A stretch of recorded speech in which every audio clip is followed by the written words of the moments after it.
Hey everyone, welcome back to Self to Self. My name is Heem, and that's Nick. And today, Nick had the idea of doing a little episode where we find out about my journey, what I've done in RGME, the classes I took, what I'm doing now, and what I hope to do with my regenerative medicine degree. So first off, how you doing, Nick? Good. How are you, Heem? I'm good, dude. Good. Yeah, no, I had this idea because I thought it'd be interesting. I was telling you before the podcast, find it, I said we wanted to do this podcast. And if I had this podcast when I was in undergrad, I feel like I would come into graduate school a little bit more prepared, have like a better understanding of what it would be as a whole. Um, but now I'm in grad school, and a lot of people think like, oh, grad school, what's next? And you are the what's next. And partially this is for me to learn, some new things about what it's like to not be in school and to be working, kind of how you balance like work-life balance and like goals and because as you grow and become an adult and get a job, goals change and things change. So that was like the first thing. So the first thing I wanted to start out was like, talking about was why don't you just tell people like kind of what your class schedule was and Okay. how like you shaped that around like what you wanted to do, and just kind of talk about each class and like something you kind of took from it and how other people can take from the classes they're taking, whether it's now or later. All right, yeah. So I graduated from Michigan State University in 2021, and I joined RGME right after that. So just a couple months after I graduated, I applied for this master program.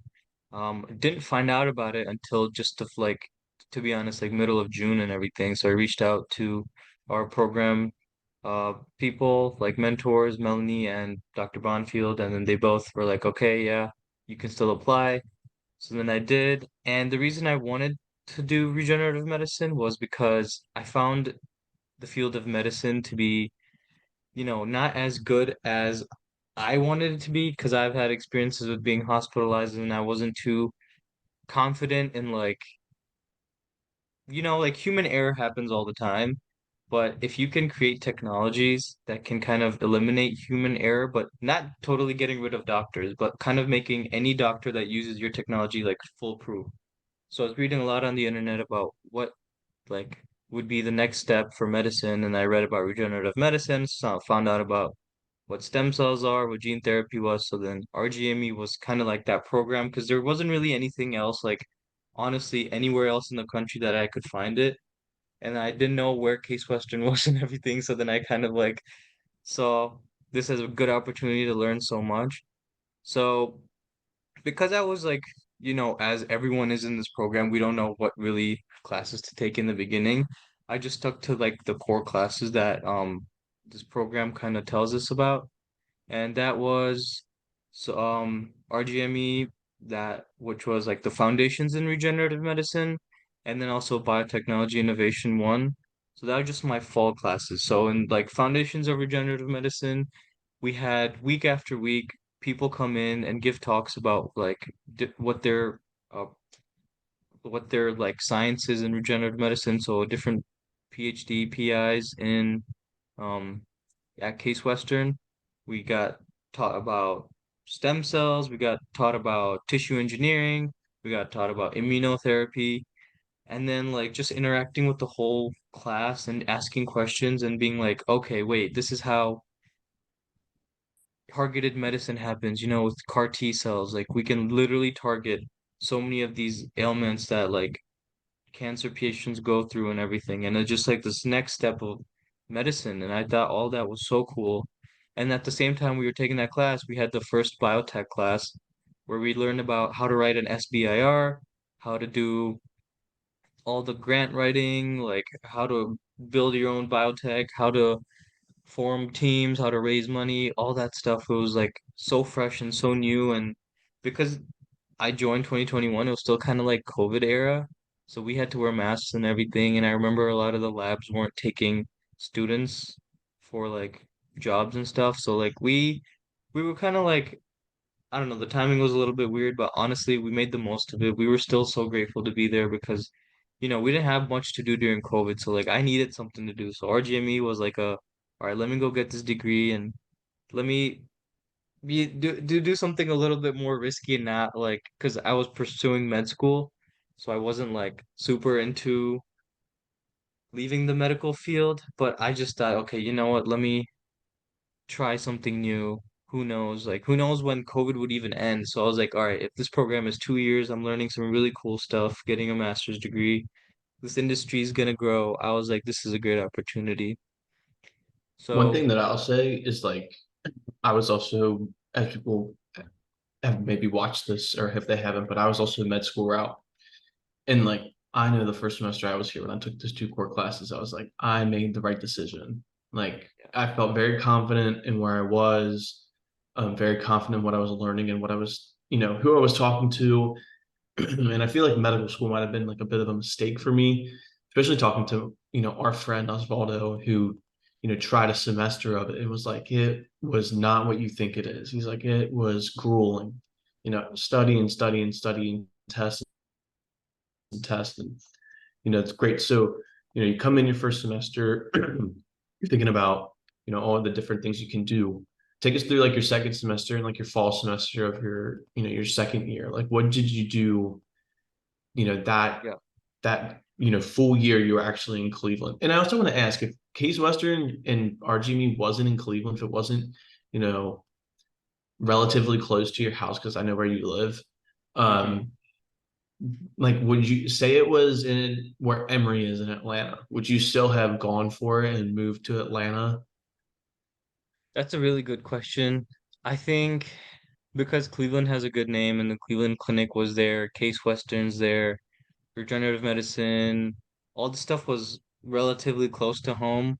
I was like, like does play a big factor. I don't think I was ready to like go across the country or just, you know, even Yeah, like 10, 15 hours drive. I don't know. It would have been a little bit hard because coming home periodically helped a lot.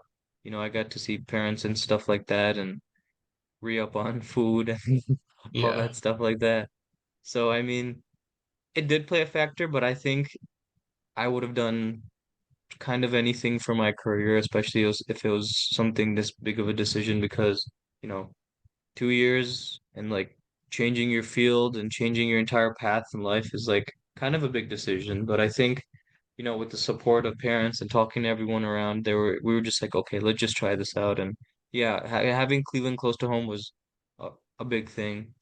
But going into second semester, so this was spring of 2022, we still had our two core classes, but I took my first elective then. So I took my stem product, biologics and therapy class, and then I took my biotech innovation, the second class of that. So those are my the two core classes. And then my first elective was nanomedicine. So I'll go over the core classes. The core classes were super awesome because we got to look at like the more regulation side of things. So first semester for the RGME class, we learned about what the foundations of regenerative medicine was, what even is anything, like what is a stem cell, what is anything, right? We didn't know like much. Second semester, we were like more comfortable with all these concepts, but we got to learn about how you apply for an IRB, so like how you get like clinical trials going, how you get a team going, how this all works, how the FDA is going to monitor you throughout all those weeks, all the paperwork, everything you need, all the details. And I thought that was a super like full circle kind of class where we got to learn a lot about just like the industry and how this all works. So that was awesome. And then Biotech Innovation 2 class was kind of the same thing as the first one, but we learned how to write the second part of the SBIR, so where you can apply for more money and stuff. So everything kind of worked so well together.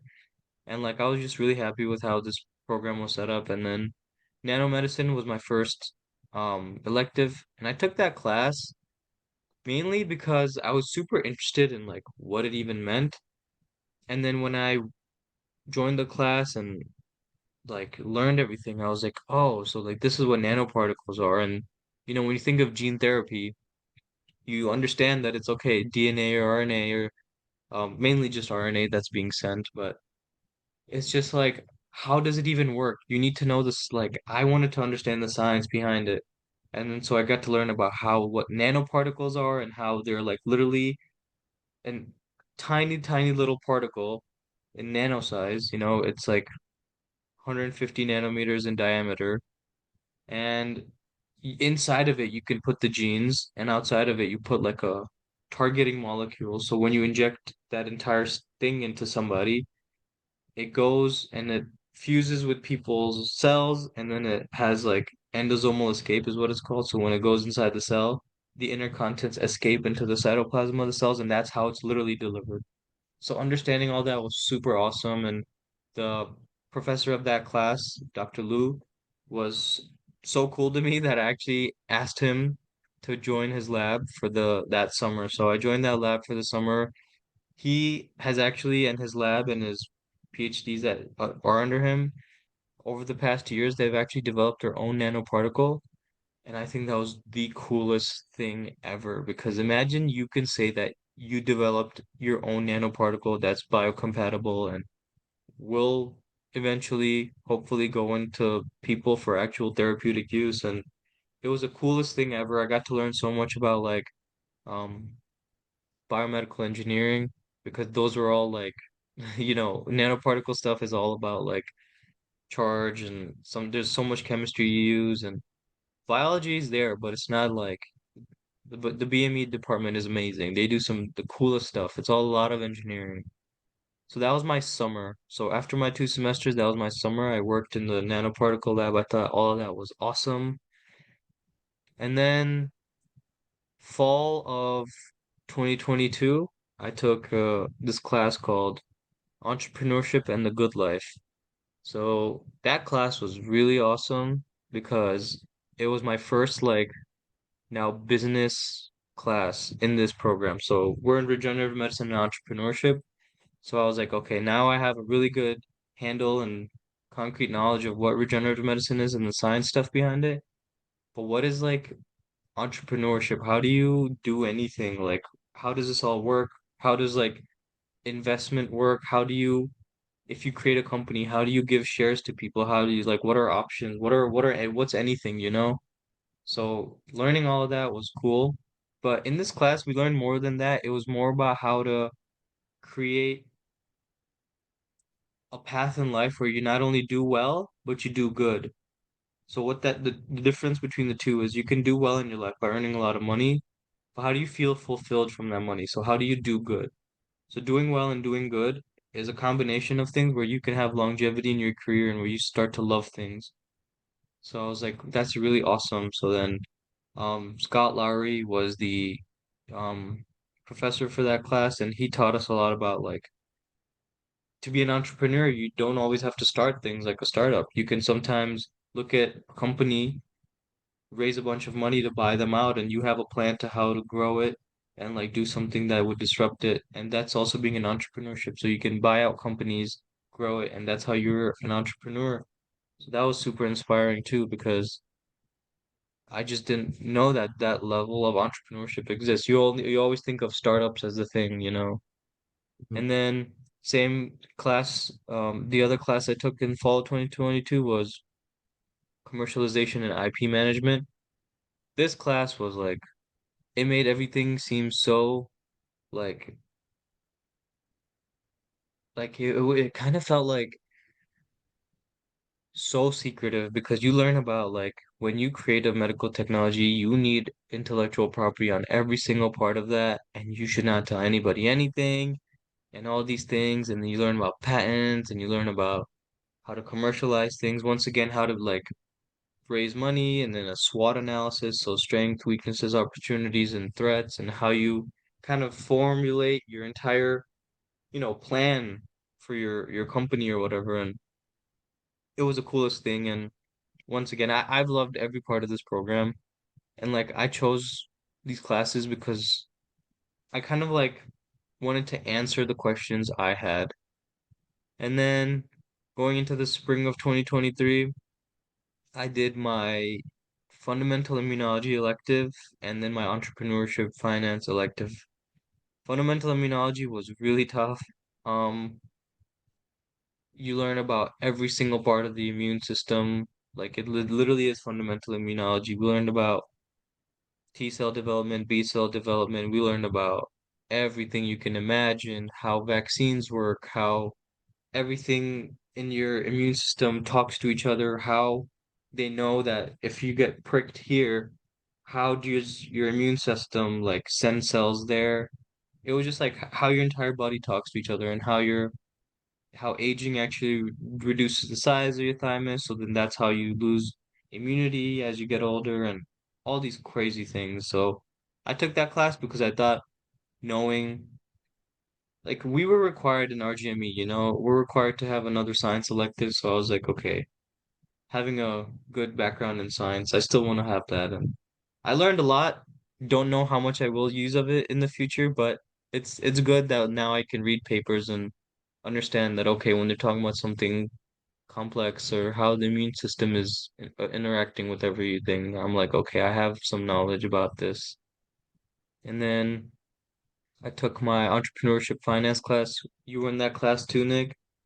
We, you can agree with me, it was a great class. We got some great people coming and talking to us, and we learned a lot about just investment, growing companies, how endowments work, really cool stuff.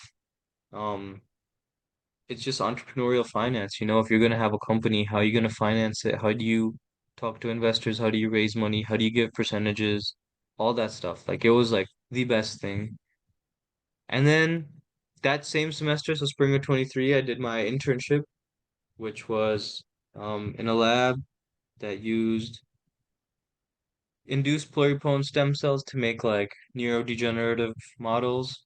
And it was in like combination with a consulting firm. So we kind of helped this biotech uh innovation kind of from the lab. How are they gonna strategize and go into commercial stuff? And I thought that was super awesome. And um, if we look at so that was a full 2 years, right? And then if we look at what all I did, so took obviously core classes, found out about the foundations of regenerative medicine. We got educated on the regulation side of things. We got educated on the business side of things. I did work in a lab and I did work that kind of did more consulting type stuff too. So I feel like I tailored my entire RGME experience to like look at all different aspects of this field and what I can do. And I think the thing I like most was definitely more strategizing and like helping grow something because I feel like that's where my skills are. I don't want to be the guy that's leading the science necessarily, or I don't want to be the guy that's doing business only. I kind of want to like help with it all because I have like education in pretty much all aspects of the stuff now. And Case Western's such a good school that I feel like I did get educated on exactly the right things that the industry needs. That's a cool part about this RGD program is like the duality of it. I'm someone who I agree. I don't want to run the science. I want to take the entire thing and grow it. And that's something that I focused on and something I'm going to continue to focus on like with my classes. I focused on that with my internship. I was in business and product development. I took entrepreneurial finance early, Mm-hmm. and I'm happy that I did because it really opened my eyes and showed me what I would like to do. And what's great about this program is it's cool coming in and figuring out what you want to do, but it's also great coming in and knowing what you like, figuring out what you don't want to do. That makes sense. So like while I Yeah. work in a lab, I'm fully confident in saying that like I don't see myself working in at a bench the rest of my life.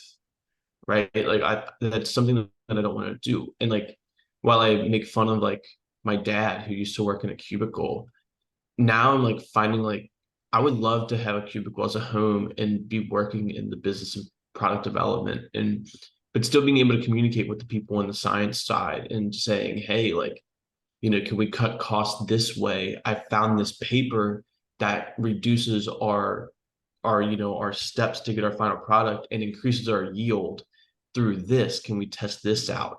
And like those are the things that people who might go get like an MBA or like just go to business school might not have the tools to do. But if you throw people from RG, a biotech company, I really think that we can make a difference. And when I tell people I want to grow things, they're like, that's great. We need people like you who can strategize, who can be confident in projections, but also be constructive when looking at a product and understand what you're actually talking about rather than just looking at numbers and saying, how can we increase these or decrease these, you know? And I think that whole consulting aspect, and we have met a ton of people in this program. You met so many people through this program, and you've emailed people and shaken so many people's hands. Like there's a lot of people who, don't have that opportunity to get that networking and have the ability to talk to people like that. So I feel like that's very structured. So, Heem, we've gone over kind of what you did with your internship, your 2 years. So, the next thing is like, yeah, you walk, you throw your cap, you get your diploma. But a lot of people say, like, now what? So, what are you doing now? And how do you see yourself utilizing your RGME, you know, degree in the future? So just as I graduated, my mom actually had the opportunity to start her own pediatric practice because she's a pediatrician. So using my experience from RGME and kind of understanding business development side of things, I took this as a good opportunity to come home and help her build it because this is a little later in their careers and they're not as like high energy or motivated to like completely run this on their own.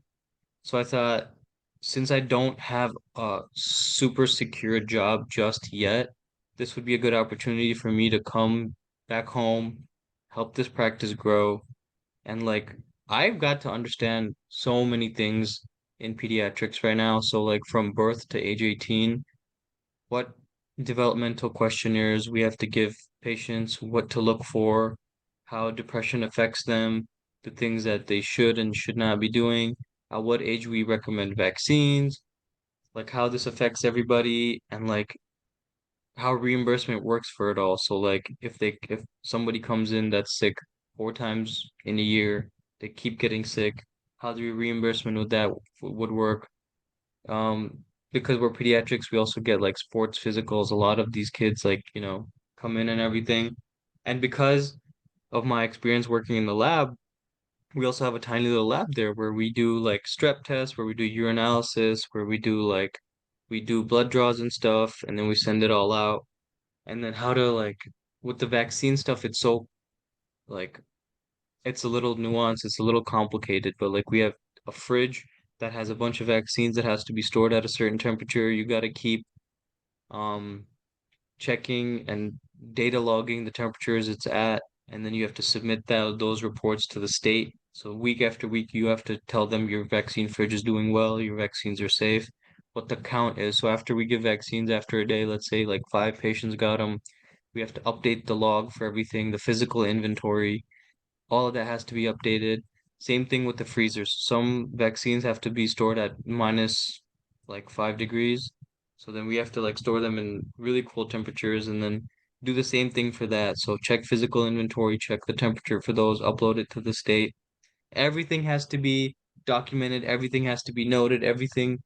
You find out exactly what needs to be recorded for insurance companies to be like, okay, you guys actually did this. Because in theory, I like imagine thousands of clinics across the country, right?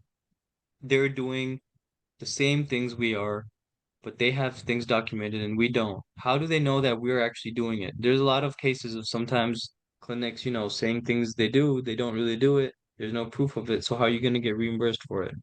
So we have to have a lot of documentation, and that requires people who know it.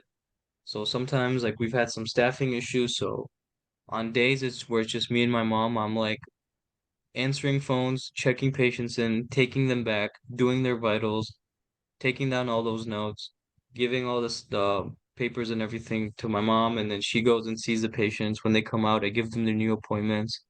Sometimes we're busy, so all of that is so crazy. And then we also have to give vaccines, run strep tests, urinalysis, all this stuff for like the patients, and then doing all of that when you're just like only you and one or two other people, like the doctor, and then let's say we have a front desk person, so then I'll be MA. So I've just kind of been like the float, the guy that's like whatever is not working, fix it or like get it done or like sometimes you have to do the simple things too, like restock all the supplies in the cabinets. And then since we're pediatrics, we have to give like lollipops and stuff to the kids after the appointments because that's the only reason they'll be happy and come in. So we have to restock that. We got to restock things like the paper that they sit on in the bed.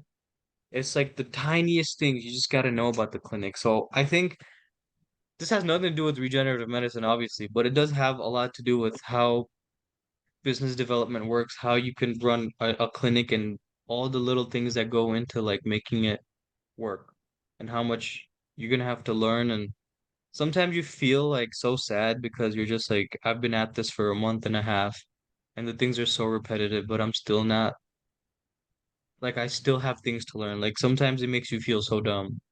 But then like you keep at it every single week.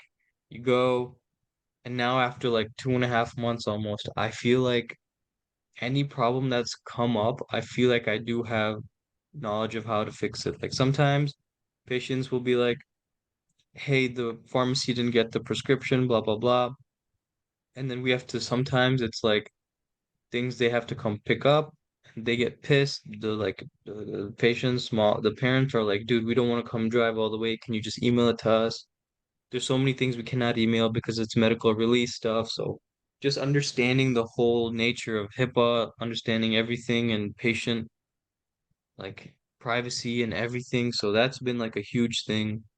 So I just hope to combine these skills and I don't know. I really want to go back into regenerative medicine industry. Like once this clinic is up and running and I can find someone to replace what I'm doing, I want to go back into um like honestly doing working for a startup. That would be the coolest thing. Like it's so Yeah. undefined. You have to have so many different roles and hats you have to wear because in a startup, it's you and your team that has to do everything. You're not going to rely on an employee because they're just like, an employee needs a set of directions that they know what their job is. When you work for a startup, you got to do everything. You got to figure everything out. You got to make the calls.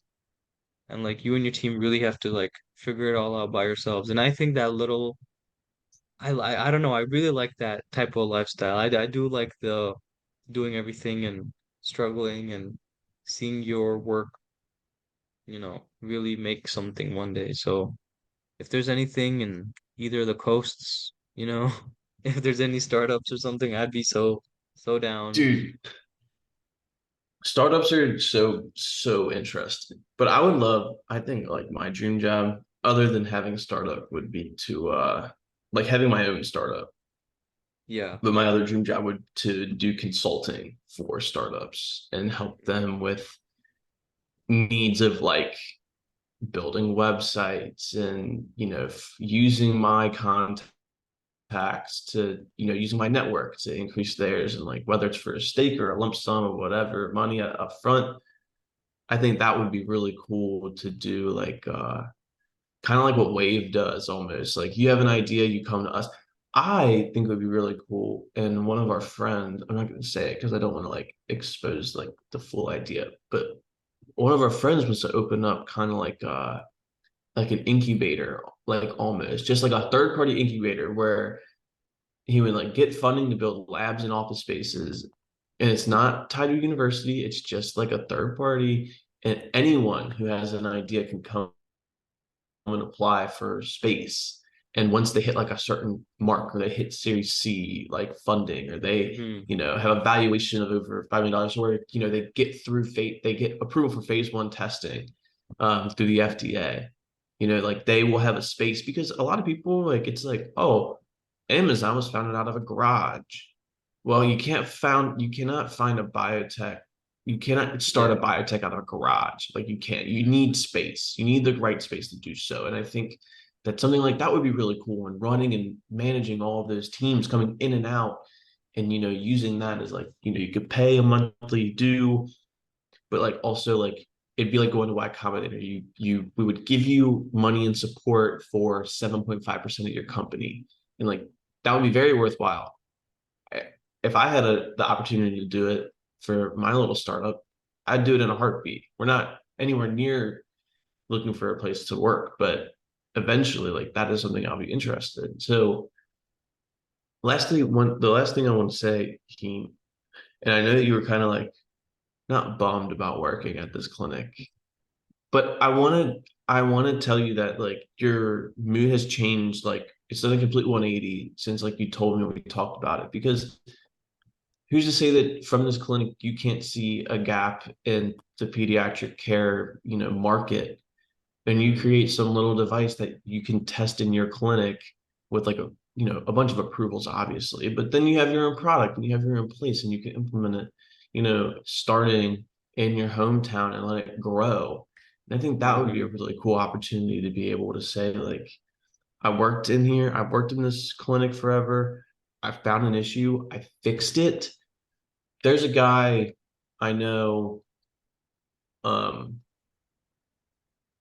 I think is Rich Lindhorst. He's a guy from Kentucky, and his startup, he has done a really cool thing, and he found, back when like computers weren't as relevant, but nurses still need to like go and like get like recertified, like in order to nurse. He found a gap in the market where a lot of the nurses in like rural areas like Kentucky, like in the mountains and the east side, they didn't have access to the internet, or they didn't have access to like in person like classes. They would have to drive like so many hours. So he created in Kentucky and Ohio, I believe, this online nursing certificate where like you basically didn't have to go to class, and like the hospitals would pay for their nurses or the nurses would pay whatever.